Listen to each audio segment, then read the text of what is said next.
Tapi kalau pemimpinnya saya melihat Prabowo, kelihatannya yang langgeng Purbaya. Karena hanya kunciannya Prabowo ya. Kunciannya Pak Prabowo justru.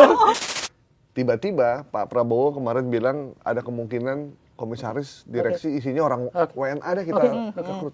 Menurut abang gimana? Apakah Pak Prabowo udah nggak percaya sama orang yang sekarang menjabat itu gimana sih sebenarnya? Saya bilang itu cara untuk menyelamatkan BUMN yang rusak.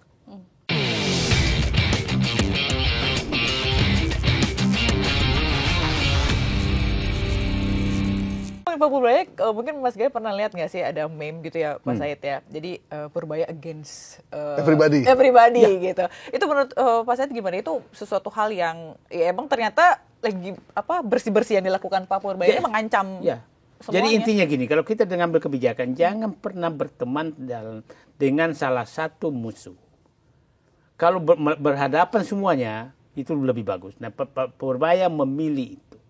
Dia hadapi semua. Jangan sampai ada yang berteman. Padahal dia kalau enggak Anda berteman. Jadi umpamanya 6 ini perampok nih. Ada satu yang berteman, maka perampok lain dia perampok juga kok. Saya itu berteman sama perampok itu. Nah, itu cara supaya kita saya enggak kenal siapa. Mungkin itu yang banyak netizen menganggap bahwa Purbaya itu sendirian di kabinet. Itu menarik netizen juga untuk simpati sama. Banyak orang bilang. Tapi ada jumpa pers kan, ada jumpa pers, ada Menko gitu bilang. Kami foto aja ya, nanti yang wawancara Purbaya mereka pergi gitu. Pergi ditinggalin. Terus komen netizen bilang, nggak apa-apa Pak, kita yang nemenin. Kami yang nemenin Bapak. Justru kayak gitu malah bikin jadi rasa cinta sama Purbaya sosok itu jadi makin tinggi. Dan saya lihat nih, saya menyatakan bahwa saya sering mengistilahkan Pak Prabowo ini menyelesaikan persoalan Indonesia bagaikan makan bubur panas. Dari pinggir dulu dari pinggir. Tapi saya melihat sudah mulai sekarang makan bubur panas dari tengah. Karena sudah ada anak buah yang disuruh coba dulu udah masih panas. Jadi kalau waktu masih menghadapi sendirian, masih menteri yang masih ex Jokowi semua, maka dia hati-hati makannya ini. Nah, sekarang udahlah, saya minta Pak Safri memakan bubur panas tambang dan kelapa sawit. Lu beresin. Gua suruh japit tentang korupsi, maka Res Halid kena. Gua suruh Purbaya makan ini. Nah, kayak begitu sekarang. Nah sekarang dia suruh Rosan makan bubur panas, menggusur semua komisaris BUMN yang dari tim sukses relawan dan caleg gagal.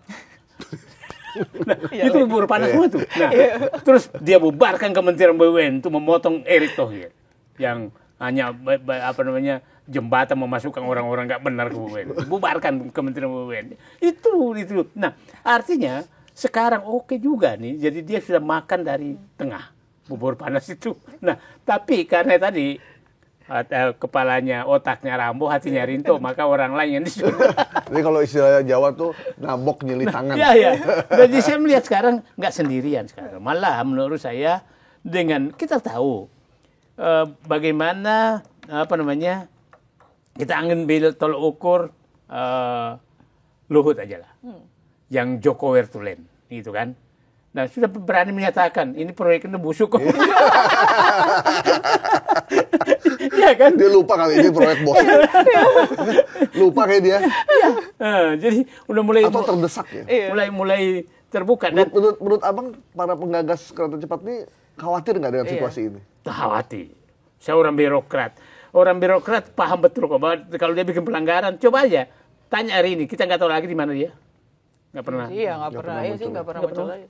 Dan ternyata kabarnya Bang, para direksi KAI juga sebenarnya nggak nyaman dengan situasi karena dia menerima gift yang kok begini ya, cash flow. Dan kita ingat, yang buka pertama di KAI loh. Ya, yang dia bilang bom waktu itu kan.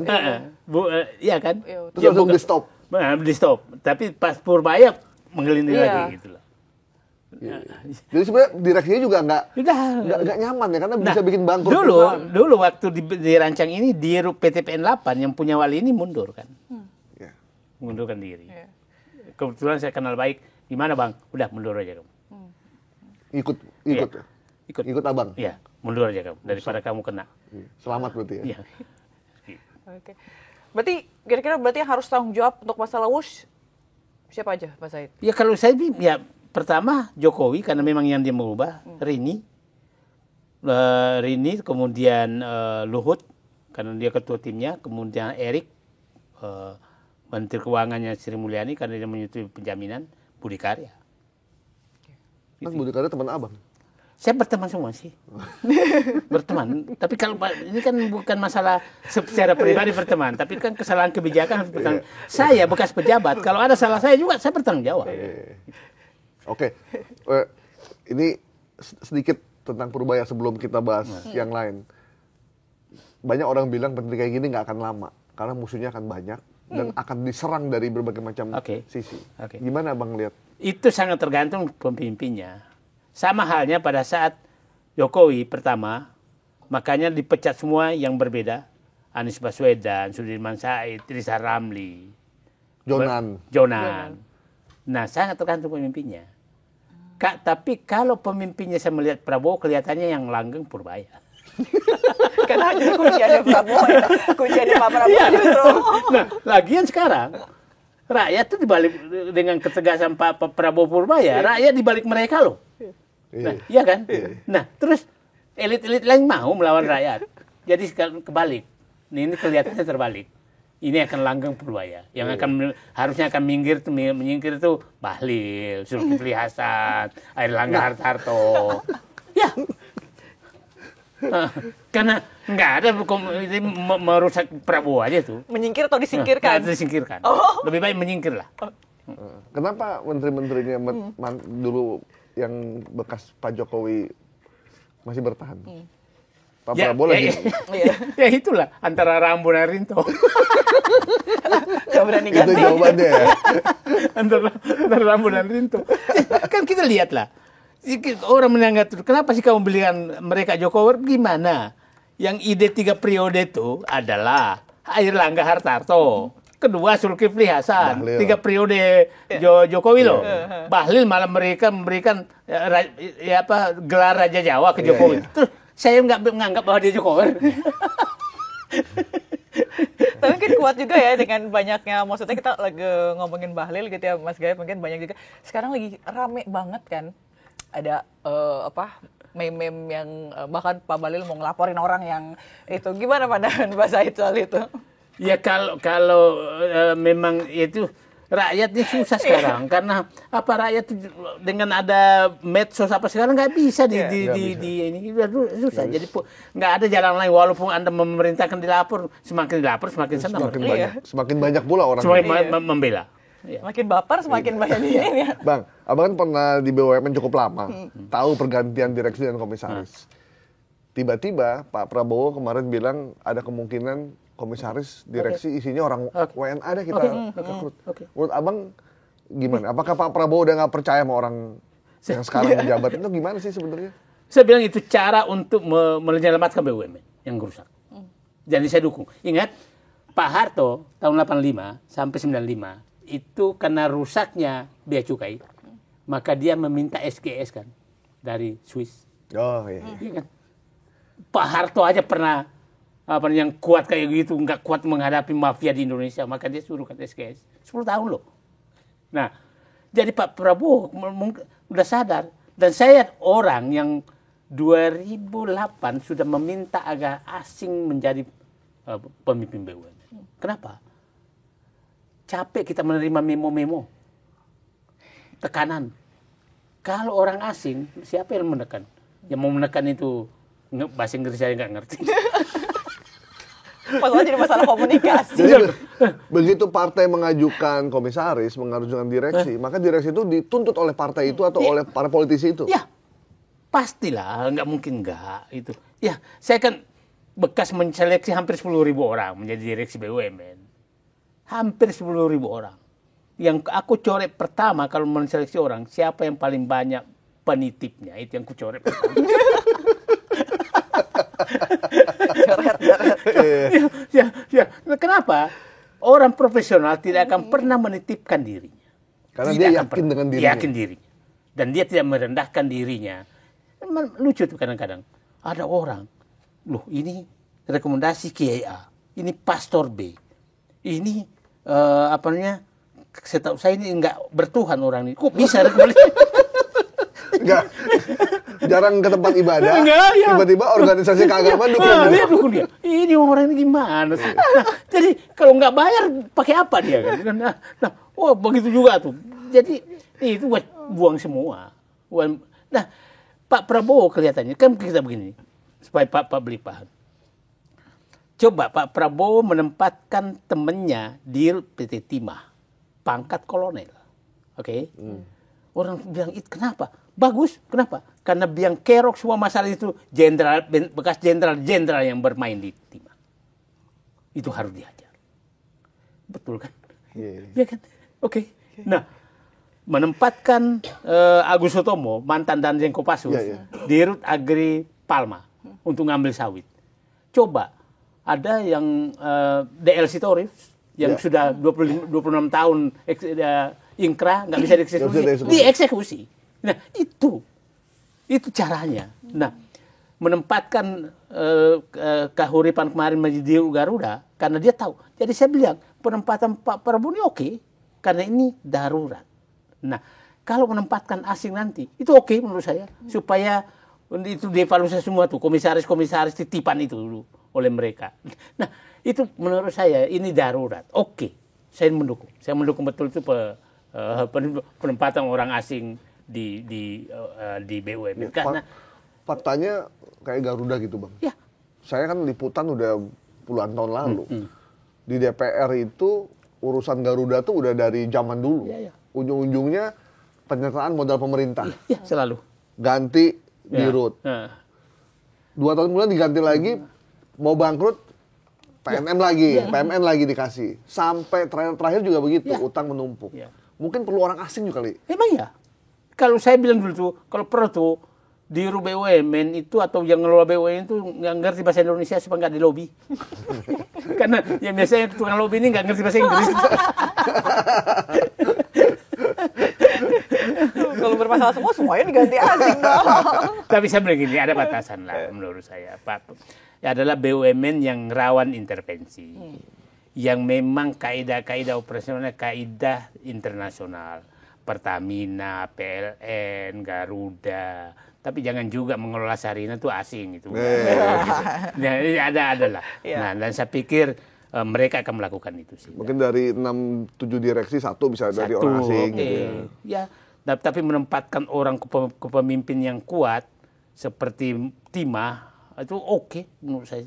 Dia nggak perlu tahu bagaimana proses Timah, tapi dia bisa mengambil keputusan melawan siapa. Tugasnya adalah hanya melawan intervensi. Iya. Bang, saya kan waktu itu setahun lalu saya ke Bangka Belitung. Kan kita waktu SD ya, penghasil timah terbesar, Bangka Belitung gitu. Itu waktu kita SD tuh, tahun 80-an tuh. Nah, ketika saya ke sana, saya pikir, wah ini saya datang ke satu kota yang udah pasti kaya raya. Karena penghasil timah sejak puluhan tahun lalu zaman Pak Harto. Begitu saya ke sana, itu di luar dugaan kita. Ternyata tidak semewah yang kita bayangin. Bahkan hotel pun juga nggak terlampau banyak, jalanan, rumah-rumah. Saya pikir, ini kemana duitnya, Bang? Dan akhirnya saya bilang, wajar kalau ini dikorupsi memang. Kan Pak Prabowo menyatakan, para jenderal, mantan jenderal, ketua partai yang menjadi backing tambang hadapi saya. Kan begitu. Nah, itu terjadi juga di Marwal, di Maluku Utara, dan lain-lain. Sama. Jadi itu... Dan belakangnya memang mohon maaf aja, memang para bintang, mantan bintang. Itu mereka. Partai politik mereka semua. Jadi menurut saya Pak Prabowo ini sudah benar membabat mereka. Dan saya menyatakan, saya nggak takut menghadapi siapapun. Itu oke.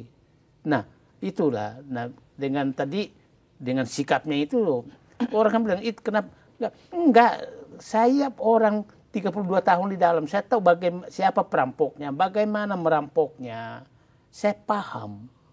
Dan Pak Prabowo juga paham, dan negara ini hanya bisa selamatkan dengan mematikan perampok-perampok itu, nggak ada jalan lain. Oke. Jadi concernnya Prabowo juga ya untuk ini.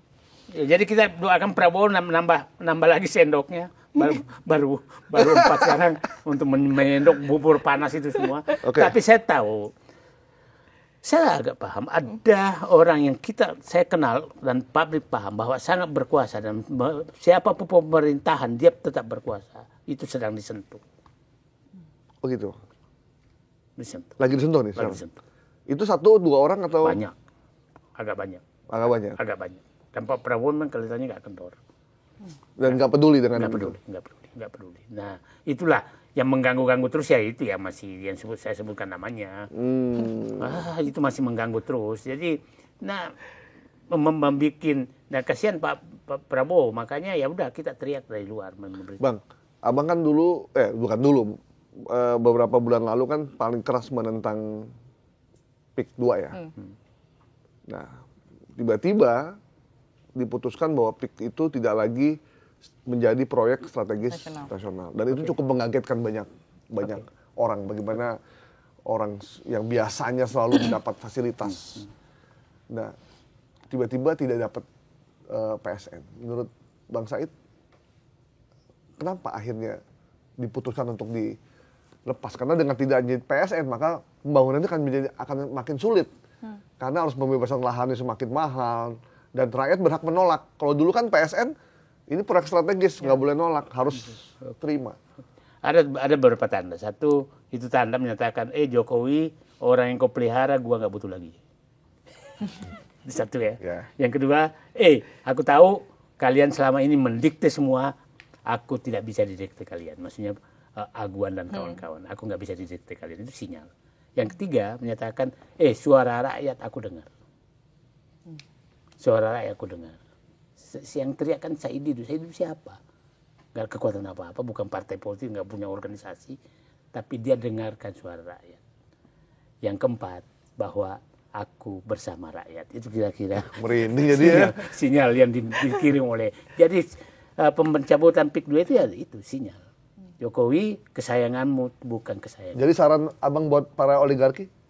Oligarki udahlah. Kau udah ini kan yang berkuasa di Indonesia oligarki terus. Apa yang menguasai? Ya penguasanya ganti-ganti, tapi tetap dia tetap gitu. Oligarki. Jadi kepemimpinan politiknya berubah, tapi kepemimpinan ekonominya itu aja. Tetap dia. Dan semakin menggurita gitu kan, semakin menggurita. Kalau dulu kan hanya di atas, sekarang sampai bupati, sampai kepala desa pun dikuasai. Nah, sekarang gimana dengan pemerintahan Pak Prabowo yang seperti ini? Nah, saya melihat Prabowo sekarang memang kan dia menyatakan begini, kan sederhana. Pak Prabowo itu sederhana sekali pikirannya, hanya menyatakan kan begini. Kalau baca buku Paradoks Indonesia, kenapa sih Prabowo menjadi presiden? Ya kan, itu kan kalau baca. Saya bacanya, karena dia melihat ini ada paradoks negara kaya rakyat miskin. Oke. Yang kedua, paradoks kedua adalah dikuasai oleh orang tertentu. Nah, yang dia mau jadwal dia tuh hanya mau jadi presiden hanya 2. Satu, ingin mengembalikan agar politik ini lepas dari oligarki ke rakyat. Yang kedua, ekonomi harus kembali ke rakyat dari oligarki. Jadi sekarang memang dia hadapi oligarki karena yang mengatur semuanya oligarki. Gitu loh. Jadi para oligarkinya gimana? Taubatan nasuha? Nah, atau kalau saya bulan lah. Kan begini, Pak Harto dulu, semua Bung Karno juga ada oligarki. Tapi oligarki ini sampai pavilion aja, bukan masuk rumah utama. Nah kalau ini di dapur. Bukan kamar tidur. Bukan lagi. Nah, mungkin berada di kamar tidur gitu kan. Nah, ini dia biasa saja. Nah, mungkin Pak Prabowo udahlah, kau keluar dari dapur, kau di luar lagi. Kira-kira. Jadi udah masuk dapur, buka pintu, keluar lagi. Keluar lagi, keluar. Kalau nggak mau keluar, gue usir keluar. Dan saya memahami itu sedang berlaku. Iya, maksudnya apa yang harus dilakukan oleh mereka ini, para pengusaha ini, dengan situasi ini? Nah, udahlah. Yang nggak halal itu kembalikan aja lah. Udah tidak semena-mena lagi, udah nggak boleh semena-mena lagi. XBLBI kembalikan, ini semua kembalikan, ya, itu kembalikan semua tambang-tambang yang nggak. Saya coba begini, hampir 3 juta hektar sawit diambil, mereka diamkan. Ya kan? Tambang nanti hampir 3 juta diamkan. Artinya Prabowo sangat kuat untuk mengalirkan. Dan kita bersyukur Prabowo masih melakukan itu. Nggak tahu saya kalau ya mungkin juga Allah memberikan ini karena saya nggak yakin kalau yang lain menang bisa melakukan itu. Yang saya was-was kemarin adalah bahwa Prabowo masih terus takut sama Jokowi. Nah, semakin mendekat ini semakin lihat kembali ke aslinya. Dengan caranya dia. Otak Rambo, hati Rinto. Tapi hasilnya nyata. Ketemu deh ya. Iya. Oke, Sil. Cukup kayaknya ya. Iya nih udah. Makin banyak makin bahaya kita soalnya. Jadi takut ya Mas Gap ya. Nggak, kasih inisial kayak gitu. Ini tuh langsung disebut loh namanya loh. Oke Bang, terima kasih. Banyak waktunya. Makasih banyak. Akan ada waktu lagi kita ngobrol lagi. Ya, kita harus ungkap semua di meja ini. Oke. Makasih Bang. Makasih banyak. Udah bikin terang. Makasih Pak Said. Yuk, makasih. Teman-teman, terima kasih banyak untuk menyimak kami di Bikin Terang.